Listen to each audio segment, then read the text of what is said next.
अस्सलामुअलैकुम दोस्तों, कैसे हैं आप सब। मैं आप सबको यूट्यूब चैनल इंग्लिश लिटरेचर पे वेलकम कहती हूँ। आज जो टॉपिक इस वीडियो में हम कवर करना चाह रहे हैं that is Othello which is written by William Shakespeare. Shakespeare का बहुत ही इंटरेस्टिंग प्ले है, ये एक ट्रेजेडी है। तो बेसिकली हमारे जो ये प्ले है इसको हम दो पार्ट्स में डिवाइड करेंगे। फर्स्ट लेक्चर जो हमारा होगा उसके अंदर हम इस प्ले का इंट्रोडक्शन कवर करेंगे एंड सेकेंड लेक्चर के अंदर हम लोग इस प्ले की जो समरी है, क्रिटिकल समरी, उसको कवर करने वाले हैं। तो फर्स्ट लेक्चर के अंदर हम जो बात करने वाले हैं वो क्या होगी। नंबर 1 पे हम बात करेंगे की इफेक्ट्स ओथेलो के, इसके थीम्स, इसके सिंबल्स। फिर हम बात करेंगे इसके जो कैरेक्टर लिस्ट है उनके ऊपर भी। ठीक है, तो मींस जो हमारी बेस है प्ले को अंडरस्टैंड करने की वो हम इसके अंदर फर्स्ट लेक्चर के अंदर कवर कर लेंगे। शेक्सपियर जो है, विलियम शेक्सपियर, इनका मैं इतना डिटेल इंट्रोडक्शन नहीं बताऊंगी इसके अंदर क्योंकि मैं ऑलरेडी उनके 2 लेक्चर्स बना चुकी हुई हूँ। लेक्चर नंबर 1 में मैंने बताया विलियम शेक्सपियर की जितनी भी लाइफ के बारे में सब कुछ, और लेक्चर नंबर 2 में मैंने बताया उनके 4 पीरियड्स ऑफ लाइफ के, उन्होंने जो उनके वर्क थे किस तरह उन्होंने डिवाइड किए, उनकी ट्रेजेडीज कैसी थी, उनकी कॉमेडीज कैसी थी, सो ऑन। ठीक है, तो मैं उसका लिंक जो है वो डिस्क्रिप्शन में डाल दूंगी और मैं आपको सजेस्ट करती हूँ कि आप इस लेक्चर को देखने से पहले वो लेक्चर देख लें ताकि आपकी जो राइटर है शेक्सपियर उसके ऊपर कमांड हो जाए। तो मैं थोड़ा सा आपको शेक्सपियर के बारे में बता देती हूँ। शेक्सपियर जो है ये 1564 को पैदा हुए और उनकी डेथ डेट है 1616। हमारे जो राइटर हैं ये ड्रामाटिस्ट भी थे, प्ले राइट भी थे, पोइट भी थे, एक्टर भी थे। लेकिन इनका जो मेजर कंट्रीब्यूशन काउंट होता है वो in the field of drama count होता है क्योंकि रेनेसेंस पीरियड के अंदर जो सबसे ज्यादा जॉनरा फेमस हुआ दैट इज ड्रामा। तो ड्रामा के अंदर इनका मेजर कंट्रीब्यूशन है, इनको फादर ऑफ इंग्लिश ट्रेजेडी भी कहा जाता है। और एक क्रिटिक ने कहा था कि शेक्सपियर की डेथ होना is equal to the death of tragedy, tragedy की डेथ के बराबर है। क्यों? क्योंकि उनका मानना ये था कि शेक्सपियर के बाद अब कोई भी वैसे की ट्रेजेडी प्रोड्यूस करने वाला नहीं है। जिस एज से राइटर बिलोंग करते हैं दैट इज रेनेसां, जिसको रेनेसेंस भी बोलते हैं और रेनेसां भी बोलते हैं। मोस्ट इंपॉर्टेंट ट्रेजेडीज इनकी Hamlet, King Lear, Othello, Macbeth, Antony and Cleopatra, ये कुछ इंपॉर्टेंट ट्रेजेडीज हैं। इसके अलावा इन्होंने और भी लिखी हुई हैं और कुछ इनकी इंपॉर्टेंट कॉमेडीज के अंदर आ जाती हैं हमारे पास as you like it, the comedy of errors, the merchant of Venice, उसके अलावा a midsummer night's dream, much ado about nothing, the tempest, twelfth night, the winter's tale, all's well that ends well. अच्छा, ये कुछ मैंने comedies के name बताए, कुछ tragedies के नेम बताए। डिटेल आपको गूगल कीजिएगा, मिल जाएगी, और भी हैं। एनी हाउ, इनकी कॉमेडी का फीचर क्या है कि हैप्पी एंडिंग होती है, एंड पे शादियां होती हैं मोस्टली। ट्रेजेडी का फीचर क्या है कि उसके अंदर आप सैडिस्टिक एलिमेंट देखते हैं और एट द एंड क्या होता है, मोस्टली डेथ होती है, सबके सब ज्यादातर मर जाते हैं। ओथेलो में भी ऐसा ही होगा कि हम देखेंगे मोस्टली जो लोग हैं एंड पे मर जाएंगे। ओथेलो क्या है, एक ट्रेजेडी है इनकी। तो मेरा ख्याल है राइटर के बारे में इतना इनफ है। डिटेल आपने राइटर के बारे में पढ़नी विलियम शेक्सपियर की, तो मैंने एक ऑलरेडी लेक्चर बनाया शेक्सपियर की लाइफ के ऊपर, और दूसरा मैंने लेक्चर बनाया 4 फेजेस ऑफ हिज लाइफ, क्या क्या इनकी लाइफ के अंदर स्टेजेस आई थी और किस तरह से इन्होंने वर्क्स प्रोड्यूस किए थे, इनकी कॉमेडीज कैसी हैं, इनकी ट्रेजेडीज कैसी हैं। लिंक जो है मैं उस प्ले लिस्ट का डिस्क्रिप्शन में डाल दूंगी। ठीक है, आते हैं हमारे लेक्चर की तरफ, मतलब फर्दर बात करते हैं ओथेलो के कैरेक्टर्स की। यहाँ पे जब मैं कैरेक्टर्स की बात करूंगी साथ ही मैं इसकी टाइटल सिग्निफिकेंस को भी डिस्कस कर दूंगी। ठीक है, पहले बात करते हैं हम ओथेलो की। ओथेलो जो हमारी स्टोरी का मेन कैरेक्टर है, हीरो है स्टोरी का। सारी स्टोरी जो है वो इसी के इर्द गिर्द घूम रही है। ये एक मूर है, एक ब्लैक पर्सन, जिसको हम लोग उर्दू में हबशी कहते हैं। इसके कैरेक्टर के थ्रू राइटर ने बेसिकली इसके अंदर रेसिज्म के एलिमेंट भी दिखाए हैं हमें, अगर हम क्रिटिकली देखें तो। कैसे? जब स्टोरी डिस्कस करेंगे आपको साथ साथ क्लियर हो जाएगा। एनी हाउ, ओथेलो की हम बात करें, ये एक मूर है और ऑफिसर है वेनिशियन मिलिट्री के अंदर। वेनिशियन मिलिट्री मींस वेनिस के अंदर जो मिलिट्री है उसके अंदर, जिसकी जो शादी है वो डेस्डेमोना नेम की लड़की से होती है जो कि यंग है, हाई क्लास से बिलोंग करती है, बहुत ज्यादा ही वर्चुअस दिखाई गई हुई है, काइंड हार्टेड दिखाई गई है, सिंपैथेटिक दिखाई गई हुई है, और इसको ओथेलो से प्यार हो जाता है। ओथेलो का मैं बता रही थी कि ओथेलो की शादी होती है डेस्डेमोना से। अब ओथेलो बेसिकली एक बोल्ड और गुड वॉरियर है, अच्छा जंगजू है, अच्छी तरह से जंग लड़ने वाला। लेकिन इसके अंदर 2 हमार्शियां हैं। हमार्शिया कहते हैं, किसको कहते हैं हमार्शिया? बेसिकली आपके कैरेक्टर के अंदर जो फ्लॉ होता है ना, उस फ्लॉ को कहते हैं हमार्शिया, कोई गलती। और वो हमार्शिया क्या है इसके अंदर? नंबर 1 पे जेलेसी, नंबर 2 पे प्राइड। जेलेसी और प्राइड इसके हमार्शिया थे। और इसी हमार्शिया की बेस पे हमारा जो ओथेलो है उसको डाउनफॉल फेस करना पड़ेगा। जैसा कि हमारे पास एरिस्टोटल की डेफिनेशन थी ट्रेजिक हीरो की, उसने क्या कहा था कि जो करेक्टर है आपका मेन वो हायर रैंक से बिलोंग करना चाहिए, जैसा कि इसकी हायर क्वालिटी क्या है, ये एक वॉरियर भी है, उसके अलावा वेनेशियन मिलिट्री के अंदर ऑफिसर भी है। और उसके फिर दूसरा क्या कहा था एरिस्टोटल ने कि वो जो हायर रैंक से बिलोंग कर रहा हो ना उसके अंदर क्या हो, हमार्शिया हो, फ्लो। ठीक है, वो हमार्शिया इसके अंदर क्या है, जेलसी एंड प्राइड। ये दो गलतियां इस बंदे में आ गई। फिर अरस्तु ने क्या कहा था एरिस्टोटल ने कि उस हमार्शिया की बेस पे उसको डाउनफॉल फेस करना पड़ेगा। इसी जेलसी और प्राइड की बेस पे इसने अपनी वाइफ डेस्टिमोना को मार दिया। ठीक है, और क्या करना पड़ा, इसे डाउनफॉल फेस करना पड़ा। ठीक है, तो अगर हम एरिस्टोटल की डेफिनेशन को सामने रखते हुए देखकर कहें तो हाँ, हमारा ओथेलो जो करेक्टर है वो एक ट्रेजिक हीरो है, जो कि ट्रेजिक हीरो की जो रिक्वायरमेंट्स है वो फुलफिल कर रहा है, जैसे कि हायर रैंक से बिलोंग कर रहा है। फिर उसके बाद इसके अंदर हमार्शिया भी है एंड ड्यू टू हमार्शिया उसको डाउनफॉल भी फेस करना पड़ रहा है। और ऑन द अदर हैंड अगर हम शेक्सपियरियन ट्रेजेडी की बात करें कि उसके अंदर ट्रेजिक हीरो कैसा होता है, उसके अंदर ट्रेजिक हीरो ऐसा होता है कि एक मेन कैरेक्टर होता है, उसके ऊपर एक फेट का रोल होता है, यहाँ पर उसके अंदर कोई ना कोई ट्रेजिक फ्लॉ होता है। ट्रेजिक फ्लॉ की बात करने के बाद उसने एक और एलिमेंट बताया शेक्सपियर में कि वो जो उसका कैरेक्टर होता है ना ट्रेजिक हीरो, वो स्ट्रगल करता है बिटवीन गुड एंड इवल की, कि अच्छाई और बुराई इसके दरमियान में डिफरेंशिएट करके एक पॉजिटिव साइड की तरफ जाना, इसकी कोशिश करना। फिर उसके अंदर हमार्शिया भी होता है। हमार्शिया मैंने बताया कि फ्लॉ होता है ट्रेजिक हीरो के अंदर, एक एरर होता है, फिर एक ट्रेजिक वेस्ट होता है जिसमें क्या होता है, जो एक गुड बीइंग होती है, जो अच्छी चीज होती है, वो due to some bad happening, due to some bad guy या कुछ बुराई की वजह से डिस्ट्रॉय हो जाती है। फिर एलिमेंट आता है उसकी ट्रेजेडी के अंदर एक्सटर्नल कॉन्फ्लिक्ट का। एक्सटर्नल कॉन्फ्लिक्ट में क्या होता है कि जो हमारा मेन कैरेक्टर होता है उसको कोई ना कोई प्रॉब्लम फेस करनी पड़ी होती है, किस वजह से, किसी ना किसी बैड इम्पैक्ट, किसी ना किसी बैड गाय की वजह से या बैड कैरेक्टर की वजह से। जैसा कि हमारी पूरी स्टोरी के अंदर ओथेलो है, ओथेलो को ये एक्सटर्नल कॉन्फ्लिक्ट किसकी वजह से फेस करना पड़ा था, इयागो की वजह से, जो कि एक बैड कैरेक्टर था। ट्रेजिक वेस्ट भी किस बेस पे हुआ, इयागो की वजह से, जो कि बैड कैरेक्टर था, उसने उसके गुडनेस को डिस्ट्रॉय किया। हमार्शिया क्या था, इसका जेलसी और प्राइड। अच्छा, शेक्सपियरियन ट्रेजेडी के अंदर एक और एलिमेंट है, वो है इंटरनल कॉन्फ्लिक्ट का।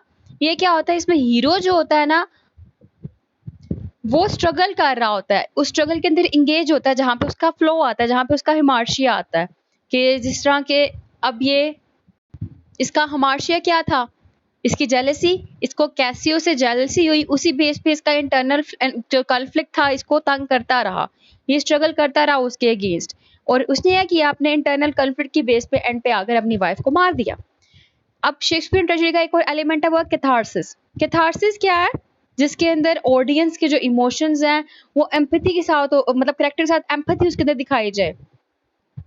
इसमें जो ऑडियंस के इमोशन है वो रिलीज होते हैं कैथारसिस के अंदर, कि जब वो कैरेक्टर के साथ एम्पैथी फील करता है, उसकी तरफ पिटी फील करता है, फेयर फील करता है।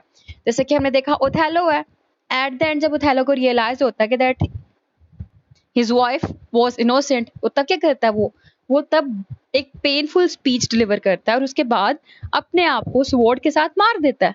ठीक है, और वो रोता है, और वो कंडीशन क्या है, वो कंडीशन जो वॉच कर रहे हैं लोग, देख रहे हैं, ऑडियंस है, उनके अंदर एक फियर का इम्पैक्ट भी डालती है और एक पिटी का एलिमेंट भी डालती है, कि आपको राइट जो एक्टर है उसका पिटी फील कर रहा होता है, फील हो रहा होता है, और साथ ही साथ आपको फियर भी हो रहा था कि अगर ये हमारे साथ होता तो, अगर ये हम कर बैठते तो इट मीन्स के कैथारसिस का एलिमेंट भी प्रेजेंट है। सुपरनेचुरल एलिमेंट्स, जैसा कि आपने देखा इसमें क्या होता है, शेक्सपियर के जो प्लेज होते हैं, ट्रेजेडीज होती है, उसके अंदर सुपरनेचुरल एलिमेंट्स भी होते हैं, जिसमें मैजिक, विचक्राफ्ट, घोस्ट वगैरह आते हैं। अब यहाँ पे क्या हुआ कि यहाँ पे जब शादी हुई ओथेलो की डेस्टिमोना के साथ, तो जो डेस्टिमोना के फादर थे बर्बेंशियो, उसका कहना था कि इसने मेरी बेटी के ऊपर काला जादू कर दिया है, मैजिक कर दिया, और मैजिक करके मेरी बेटी को अपने तरफ अट्रैक्ट करवा लिया। ठीक है, ये एलिमेंट क्या था, ये सुपरनेचुरल एलिमेंट की डिस्कशन थी। ठीक है। तो इसके अलावा जो एक और एलिमेंट है वो है लैक ऑफ पोएटिक जस्टिस, कि जो चीजें होती हैं इसकी ट्रेजेडीज के अंदर मोस्टली वो पुअरली दिखाई जाती हैं हर एक के लिए, इवन के अच्छे लोगों के लिए भी। जैसा कि ओथेलो अच्छा था, उसकी भी डेथ हुई। डेस्टिमोना अच्छी थी, मरते हुए कह रही मेरे शोहर ने मुझे नहीं मारा, मैंने खुद सुसाइड की, वो भी अच्छी थी, उसकी भी डेथ हुई। एमिलिया, उसकी भी डेथ हुई। ठीक है, सबके लिए पुअरली एंडिंग दिखाई गई हुई है, lack of just poetic justice दिखाया गया हुआ है। इसके अलावा इसकी जो ट्रेजेडी होती है उसके अंदर लास्ट एलिमेंट होता है कॉमिक रिलीफ का, यानी कि एक ऐसा कैरेक्टर होता है जो कि स्टोरी के जो टोन होती है उसको लाइटर मोड में कन्वर्ट कर सके। जैसा कि ओथेलो के अंदर क्लाउन का कैरेक्टर है। ठीक है, मैं बता आपको ओथेलो रही थी, लेकिन साथ ही मैंने शेक्सपियर के जो 9 एलिमेंट है ट्रेजेडी के वो भी डिस्कस कर दिए हैं। आपको ओथेलो एज अ ट्रेजेडी समझ आ चुकी होगी। जैसे कि ट्रेजिक हीरो का एक एलिमेंट है। नंबर 2 पे struggle between good and evil, इसको आप पेंसिल से नोट डाउन कर लीजिएगा। नंबर 3 पे हमार्शिया, नंबर 4 पे ट्रेजिक वेस्ट, नंबर 5 पे एक्सटर्नल कॉन्फ्लिक्ट, फिर नंबर 6 पे हमारे पास इंटरनल कॉन्फ्लिक्ट, फिर हमारे पास नेक्स्ट है कैथारसिस, उसके बाद है supernatural elements and then lack of poetic justice, और इसके बाद है कॉमिक रिलीफ। ये कुछ एलिमेंट्स थे हमारे किसके, शेक्सपियरियन ट्रेजेडी के। अगर तो हमारे पास क्वेश्चन आता है कि इसको एज अ ट्रेजेडी डिस्कस करें, तो मैंने जो एरिस्टोटल का आपको स्टार्टिंग पे ही बता दिया था ट्रेजिक हीरो का कॉन्सेप्ट, वो अप्लाई कर देना आपने। यहाँ आता है हमारे पास कि इसको as a Shakespearean tragedy discuss करें, तो जो मैंने अभी 9 पॉइंट्स बताए हैं, 9 एलिमेंट्स बताए हैं, इनको डिस्कस करके आपने स्टोरी के ऊपर अप्लाई कर देना है। और सिंपली एज अ ट्रेजेडी आती है एरिस्टोटल के पॉइंट ऑफ व्यू से, तो एरिस्टोटल की जो ट्रेजेडी की डेफिनेशन है कि ये इमिटेशन होती है एक एक्शन की जो कि सीरियस होता है नेचर में, इसके अंदर सर्टेन मैग्नीट्यूड होता है, कंप्लीट होता है अपने आप में, इसके अंदर इम्बैलेंस लैंग्वेज होती है, ड्रामेटिक फॉर्म में होता है, और एट द एंड इसके अंदर पिटी एंड फियर होता है जो कि कैथारसिस का कॉज भी बनता है। ये डेफिनेशन बताने के बाद आपने स्टोरी को डिस्कस कर देना है। दोनों पॉइंट ऑफ व्यू से हमारा क्वेश्चन हो गया, ट्रेजिक हीरो के लिहाज से भी हो गया हमारा, ट्रेजेडी के लिहाज से भी हो गया, और शेक्सपियरियन ट्रेजेडी के लिहाज से भी हो गया। 3 क्वेश्चंस तो हो गए। ओथेलो का कैरेक्टर हम डिस्कस कर रहे थे, जिसके बारे में मैंने डिस्कशन करते करते ट्रेजिक हीरो पे पहुंच गई थी कि ओथेलो कौन है। एक ऑफिसर है वेनेशियन मिलिट्री के अंदर, जिसको प्यार हो जाता है डेस्टिमोना से। फिर उसके बाद इसका हमार्शिया, मैंने बताया कि इसका हमार्शिया ये था कि इसमें जेलसी एंड प्राइड था। फिर डाउनफॉल ये था कि इसने उस जेलसी एंड प्राइड की बेस पे अपनी वाइफ को मार दिया, एंड पे खुद भी सुसाइड कमिट कर ली। और एक और बात, ये मिडिल एज्ड मैन था, जबकि इसकी वाइफ जो थी वो यंग थी और बहुत प्यारी भी थी। फिर नेक्स्ट है हमारे पास करेक्टर इयागो का, मोस्ट इंपॉर्टेंट करेक्टर है, जो कि पूरे प्लॉट के अंदर बड़ा ही इंपॉर्टेंट रोल अदा कर रहा है। कहा जाता है कि अगर इयागो ना होता तो ओथेलो की ट्रेजेडी ना होती। क्यों? क्योंकि यही दिखाया गया, राइवल दिखाया गया ओथेलो का, और बिल्कुल उसके अगेंस्ट दिखाया गया, ऑपोजिट था बिल्कुल उससे। और जेलसी का एलिमेंट इसके अंदर भी दिखाया गया है। अगर आता है क्वेश्चन थीम ऑफ जेलसी के ऊपर, तो आप ओथेलो की जेलसी को भी डिस्कस करना कि कैसियो के साथ उसको जेलसी हुई थी, किस बेस पे हुई थी, कि उसको लगता था कि उसकी वाइफ जो है वो कैसियो को पसंद करती है। ठीक है, और इयागो को जेलसी किससे थी? इयागो को जेलसी कैसियो से ही थी। क्यों थी जेलसी? इस बेस पे थी कि जो ओथेलो है उसने लेफ्टिनेंट की जो पोजीशन है वो कैसियो को दे दी, जबकि वो तो इस पोजीशन का हकदार नहीं था, इस पोजीशन का हकदार मैं खुद था। और इसी बेस पे उसने प्लॉटिंग की, और प्लॉटिंग करते करते हर एक की लाइफ को डिस्ट्रॉय करके रख दिया, इवन कि अपनी वाइफ को भी इसने मार दिया। इसको लगता था इसकी वाइफ का अफेयर चल रहा है ओथेलो के साथ, इस बेस पे भी इसको ओथेलो से जेलसी थी। इसने अपनी वाइफ को भी मार दिया, इसने जो है कैसियो की लाइफ को भी डिस्ट्रॉय कर दिया, ओथेलो की लाइफ को भी डिस्ट्रॉय कर दिया, और ओथेलो के हाथों उसकी बीवी को भी मरवा दिया अपनी प्लॉटिंग के थ्रू। ये जितनी भी डेथ हुई है इन सब के अंदर इयागो ही शामिल है। इस कैरेक्टर को best villain of the tragedies भी कहा जाता है। ठीक है, ओवरऑल जितनी भी ट्रेजेडीज हैं उनके अंदर ये बेस्ट विलन दिखाया गया, क्योंकि इसकी मैनिपुलेटिव सेंस जो थी वो इतनी स्ट्रॉन्ग थी, इसकी प्लॉटिंग सेंस जो थी वो इतनी स्ट्रॉन्ग थी। स्ट्रॉन्ग कैरेक्टर है ये नेगेटिविटी के लिहाज से, ये इमोरल कैरेक्टर है, लेकिन अगर इसके रोल के लिहाज से बात कीजिए तो इसने अपना रोल जो है बहुत ही स्ट्रॉन्गली प्ले किया है, बहुत अच्छे से इसने अपना रोल अदा किया है। तो सिंपल वर्ड्स में कहें तो ये एंटागोनिस्ट है इयागो, जबकि ओथेलो जो है वो प्रोटैगोनिस्ट है। इयागो ही वो पर्सन था जिसने ओथेलो के दिमाग में डाला कि डेस्टिमोना का कैसियो के साथ चक्कर चल रहा है, और इसके अलावा डेस्टिमोना जो है वो तुम्हें बिट्रे कर रही है, तुम्हें धोखा दे रही है, डेस्टिमोना तुम्हारे साथ सिंसियर नहीं है। डेस्टिमोना का जो रुमाल है वो मैंने कैसियो के रूम में देखा था, ये सारी बातें इयागो कहने वाला है और इयागो अगेन एंड अगेन उसके दिमाग में बात डालता रहता है, जिससे ओथेलो जो है वो बड़ा ही ज़्यादा जेलस फील करता है। अब ये एक तो रीज़न ये था ना, दूसरा जेलस फील करने का रीज़न क्या था? इसका कलर ब्लैक था। ये मूर था, जबकि कैसियो एक व्हाइट पर्सन था। इसकी वाइफ जो थी डेस्टिमोना, वो भी एक व्हाइट थी, ठीक है? तो इसको लगता था कि मैं प्यारा नहीं हूँ, इसीलिए मेरी वाइफ जो है वो मुझे छोड़कर कैसियो की तरफ अट्रैक्ट हो रही है।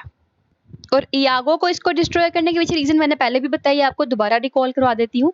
नंबर 1 कि इसने कैसियो को पोजीशन दी लेफ्टिनेंट की, ना कि इयागो को। इसलिए ये कैसियो को डिस्ट्रॉय करना चाहता था। इसी बेस पे इसने ओथेलो के साथ भी बदला लिया और कैसियो को भी डिस्ट्रॉय किया। और नंबर 2 और मोस्ट इम्पोर्टेंट वो क्या था, इसने स्टोरी के अंदर मेंशन किया था अपनी सोलोलॉजी के अंदर कि इस जो ओथेलो है उसका इसकी वाइफ एमिलिया के साथ एक अफेयर है। इस बेस पे भी इसने ओथेलो को डिस्ट्रॉय किया था। और इसके अंदर भी प्राइड का एलिमेंट है। किस तरह से? क्योंकि ये मानता था कि कैसियो जो है वो लेफ्टिनेंट बनने के बिल्कुल भी लायक नहीं है। ये मैं हूँ, मेरे अंदर इतनी एबिलिटीज़ हैं, गट्स हैं, मैं जो हर तरह की ड्यूटी सर अंजाम देता रहा हूँ, तो मैं हूँ, मुझे बनना चाहिए लेफ्टिनेंट, ठीक है? ये इसके अंदर प्राइड था। अगर थीम ऑफ प्राइड आता तो अगेन हमारे यहाँ पे ओथेलो के साथ साथ इयागो को भी वहाँ पे हाईलाइट किया जा सकता है।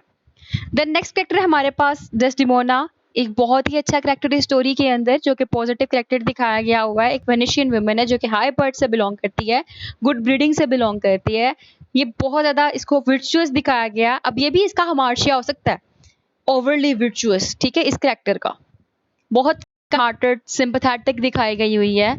और जब ऐसा होता है कि इयागो शराब पिला देता है कैसियो को, और कैसियो की बिल्कुल फाइट होने वाली होती है, इवन कि ये इंजर्ड कर लेता है मोंटेनो को। मोंटेनो कौन है? बेसिकली गवर्नर है साइप्रस का।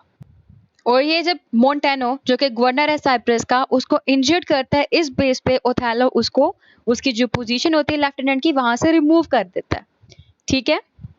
जब वो कैसियो को वहां से रिमूव करता है उसकी लेफ्टिनेंट की पोजीशन से, तो इस टाइम पे कैसियो डेस्टिमोना के पास आता है रिक्वेस्ट करने के लिए कि ओथेलो से कहो कि मुझे वापस रख लो। अब डेस्टिमोना बहुत ओवरली वर्चुअस, काइंड हार्टेड दिखाई गई हुई है। अब इस बेस पे वो क्या करती है, वो सोचती है कि हाँ कैसियो को डिफेंड करना इसकी ड्यूटी है, और इसीलिए वो ओथेलो के आगे जाकर कैसियो के लिए रिक्वेस्ट भी करती है कि तुम दोबारा इसको इसकी पोजीशन पे वापस ले आओ, जिस वजह से अगेन कैसियो वो ओथेलो जो है उसको जेलेसी फील होती है। स्ट्रॉन्गर लेडी दिखाई गई हुई है, इवन के ओथेलो से भी ज़्यादा स्ट्रॉन्गर दिखाई गई हुई है। और जब इसकी डेथ होती है तब भी ये अपने हस्बैंड को डिफेंड करती है। इसके थ्रू हम देख सकते हैं हमारे पास फेमिनिज्म का थीम भी आता है, क्योंकि she is a strong lady, जो कि थ्रू आउट एक पॉजिटिव कैरेक्टर दिखाया गया है स्टोरी के अंदर। एक स्ट्रॉन्ग कैरेक्टर दिखाया गया है, एक पॉजिटिव कैरेक्टर दिखाया गया है, सिंपैथेटिक कैरेक्टर दिखाया गया हुआ है, और अपने हस्बैंड से बहुत ज़्यादा प्यार करती है। ये एक वीक लेडी नहीं दिखाई गई, ठीक? इसके बाद हमारे पास नेक्स्ट है एमिलिया का कैरेक्टर। एमिलिया जो है वो इयागो की वाइफ है, और साथ ही साथ ये डेस्टिमोना की मेड भी है, उसका सारा काम करती है, हर टाइम उसके साथ रहती है। इसको अपने हस्बैंड की जो डार्कर क्वालिटीज़ थी उनका अवेयरनेस नहीं थी, अपने हस्बैंड की जो ये इविल नेचर थी उसके बारे में भी नहीं पता था कि जो हस्बैंड इसका प्लॉटिंग कर रहा है, सब कुछ किसी चीज़ के बारे में ये नहीं जानती थी।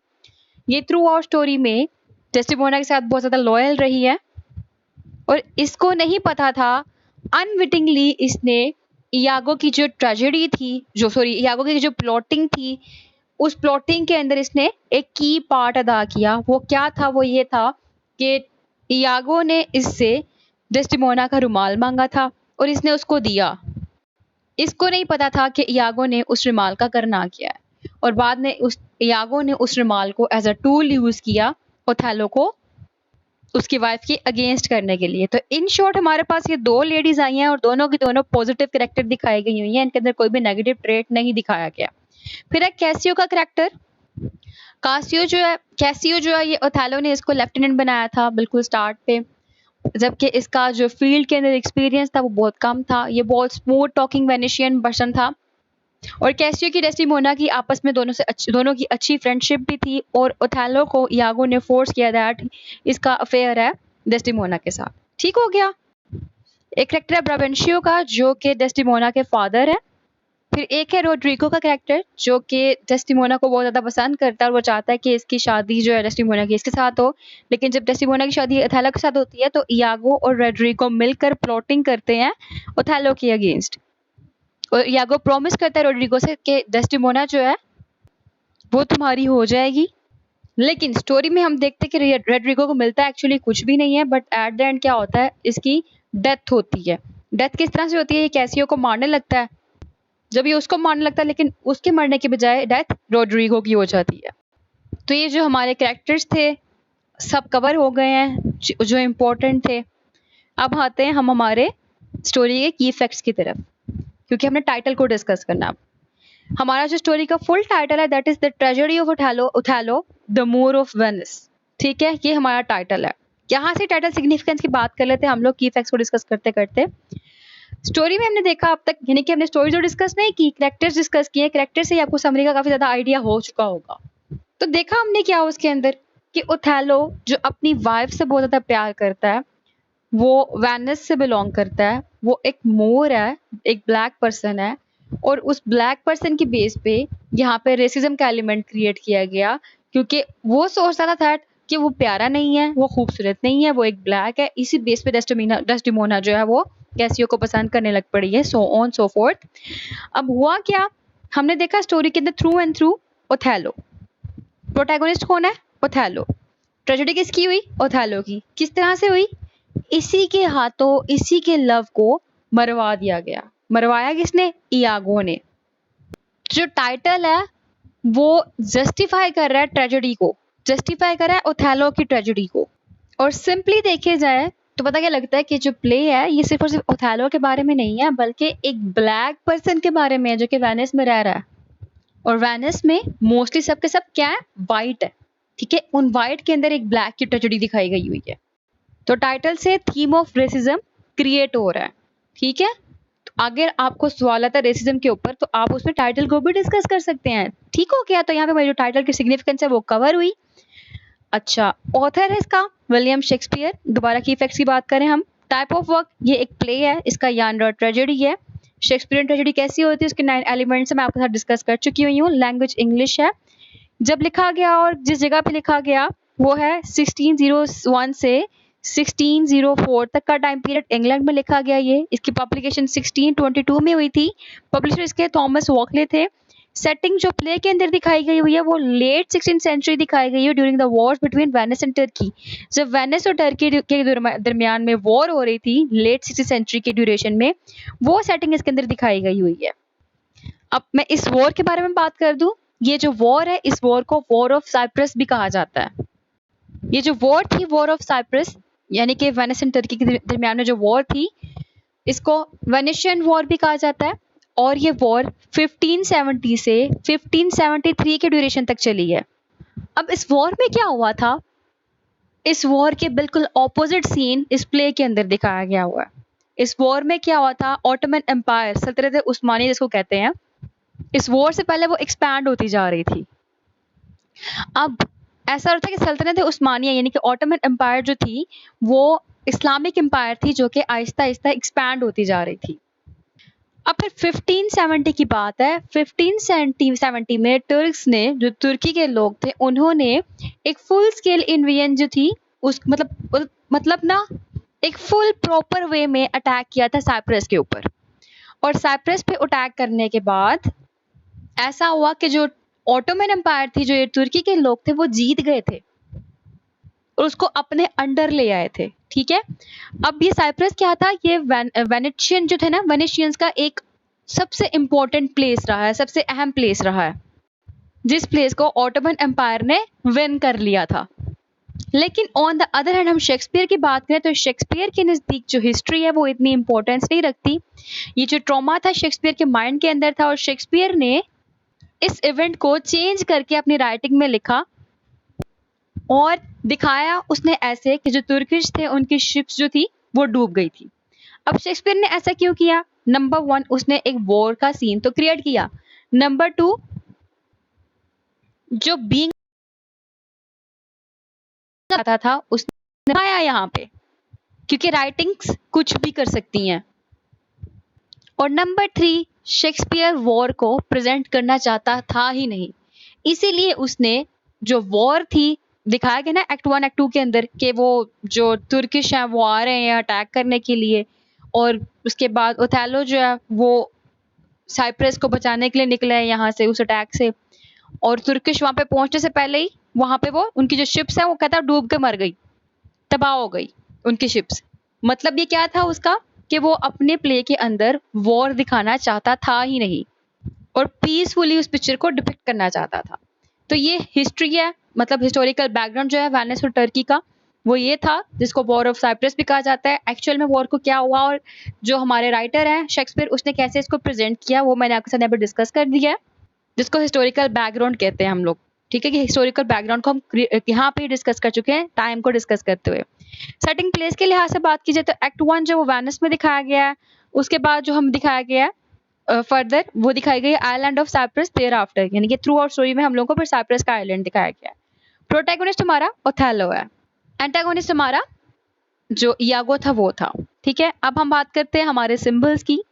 पिक्चर मैंने यहाँ पे दो लगाई हैं, एक विलो ट्रीज की और दूसरा मैंने यहाँ पे लगाया हैंकरचीफ। ये दोनों ग्रेट सिंबॉलिक सिग्निफिकेंस रखते हैं। नंबर 1 बात करते हैं द विलो सॉन्ग की। ये विलो सॉन्ग जो बेसिकली डेस्टिमोना गाती है।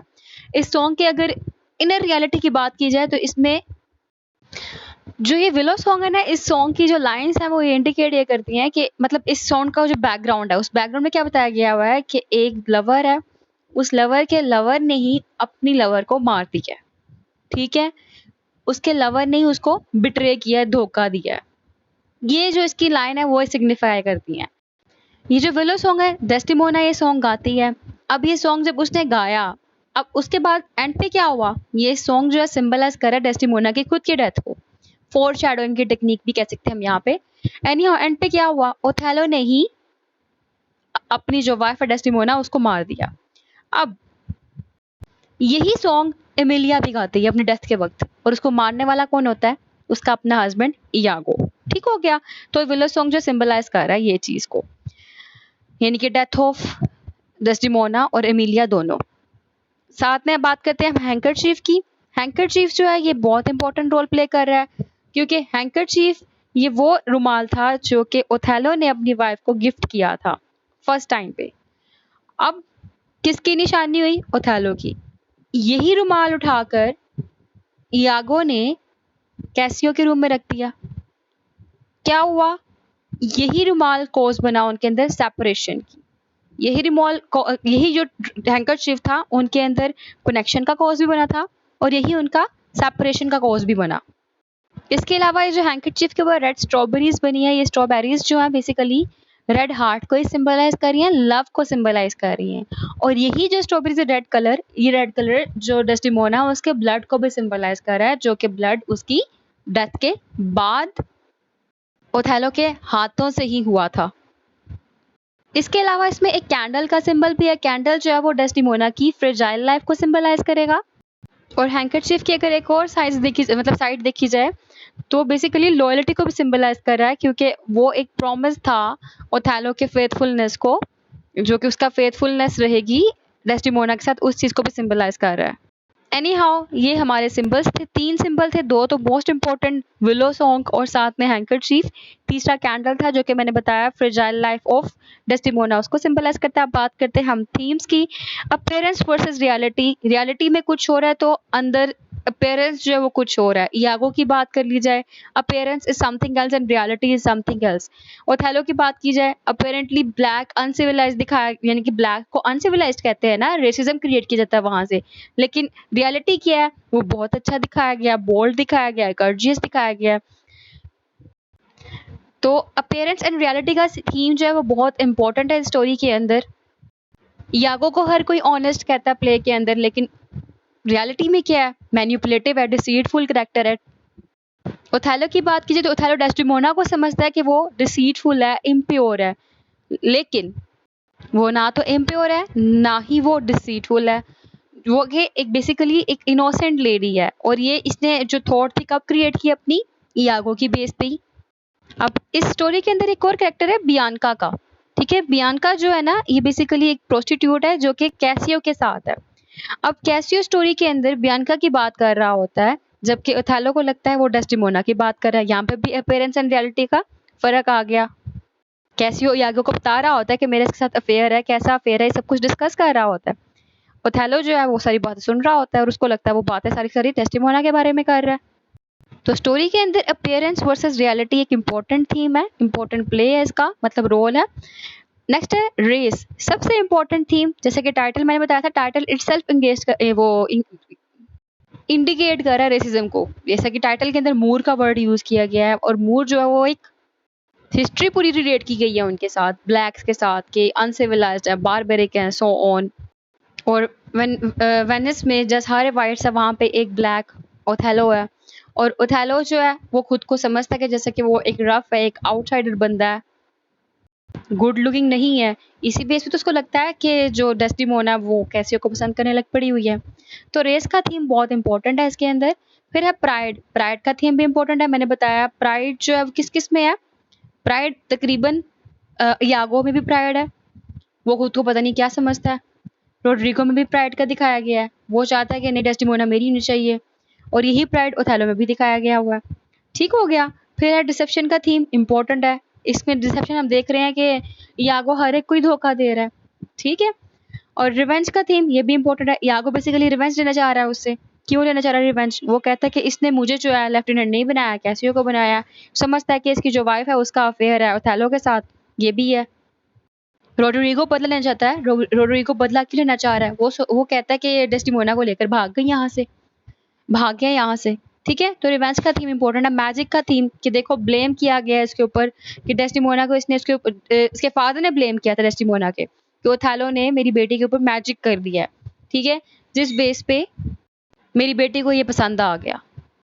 और इसके अलावा इस मैजिक की थीम को अप्लाई करें तो वाकई में ओथेलो के पास मैजिक था। वो रियल मैजिक क्या था? इसके वर्ड्स।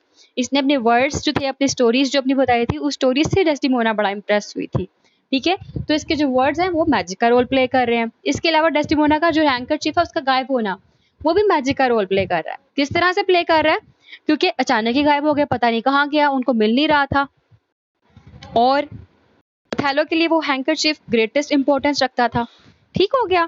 फिर नेक्स्ट हमारे पास आता थीम सेल्फ नॉलेज का, जो कि ओथेलो के अंदर नहीं था। लैक ऑफ सेल्फ नॉलेज था ओथेलो के अंदर।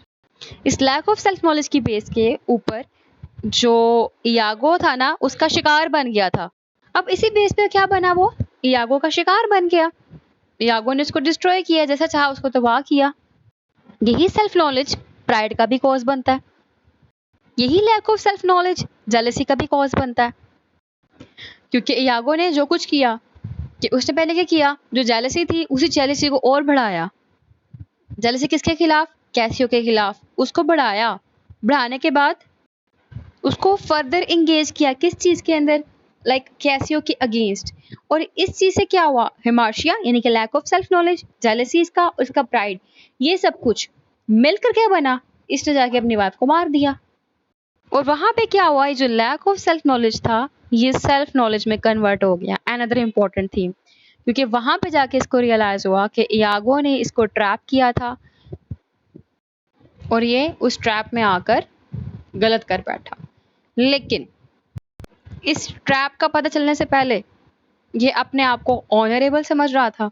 ये कहता था जो उसने कत्ल किया वो बिल्कुल ठीक किया है, और वो अपना इसको ऑनरेबल समझना, वो भी इसको प्राइड की तरफ लेके जा रहा था, जो कि अगेन इसके डाउनफॉल का कॉज बन रहा था। ठीक है। तो ये सेल्फ नॉलेज इंपॉर्टेंट थीम है। गुड वर्सेस इविल दिखाया गया कि थ्रू एंड थ्रू इयागो की बैटल दिखाई गई ओथेलो और कैसियो के साथ, जहाँ पे गुड एंड इविल का एक्ट चल रहा है। डेस्टिमोना और एमिलिया दोनों अच्छे लोग हैं और दोनों को ही मार दिया गया प्ले के एंड पे, और बुरे लोग भी इसमें हार जाते हैं। मतलब at the end of the play कोई भी नहीं जीता, ना गुड ना इविल, क्योंकि डेस्टिमोना भी मर जाती है, अच्छी थी। एमिलिया भी मर जाती है, अच्छी थी। इसके अलावा जो ओथेलो है वो भी खुद को मार लेता है, अच्छा था। इसके अलावा जो हमारा करेक्टर है इयागो, उसको भी पकड़ लिया जाता है, बुरा था। तो ये इंपॉर्टेंट थीम है, जेलसी का थीम मैं साथ साथ ही आपको हाईलाइट कर चुकी हुई हूँ। तो यहाँ पे हमारा जो लेक्चर हुआ है कंप्लीट। हमने डिस्कस क्या किया? हम लोगों ने एरिस्टोटल का व्यू ऑफ ट्रेजेडी लगा के एज ए ट्रेजेडी जो है उसको डिस्कस कर लिया। हम लोगों ने इस प्ले के साथ जो शेक्सपियरियन ट्रेजेडी है उसके 9 एलिमेंट्स को भी डिस्कस कर लिया है। इसके जो करेक्टर्स थे उनको भी डिस्कस कर चुके हुए हैं। जो सिंबलिज्म था जो सिंबलिज्म कहते हैं किसको हम, वेल्ड मोड ऑफ कम्युनिकेशन, ढके छुपे अल्फाज में बातचीत करना, वो भी हम कर चुके हैं इसके अंदर। जो थीम्स थे, main idea of the story, उसको भी हमने कवर कर लिया। इसके अलावा टाइटल की सिग्निफिकेंस को भी देख लिया हम लोगों ने। और जब हम लोगों ने वेनिस और साथ में तुर्की की बात की कि जो इनकी वॉर हुई थी, जिसको वॉर ऑफ साइप्रस भी कहते हैं, उस हिस्टोरिकल बैकग्राउंड को भी डिस्कस कर चुके हैं। तो इन शॉर्ट जो इस प्ले की प्रॉपर बेस थी पूरी की पूरी, वो हमारी क्लियर हो चुकी है। नेक्स्ट लेक्चर में हम समरी देखेंगे। तो फिर मिलते हैं नेक्स्ट लेक्चर में अगली वीडियो के साथ। तब तक के लिए अल्लाह हाफिज़। वीडियो पसंद आई तो ज़रूर वीडियो को लाइक भी करिएगा, कमेंट में बताइएगा कि वीडियो कैसी लगी है। चैनल को सब्सक्राइब करना मत भूलिएगा। Thank you so much for watching this video. अल्लाह हाफिज़।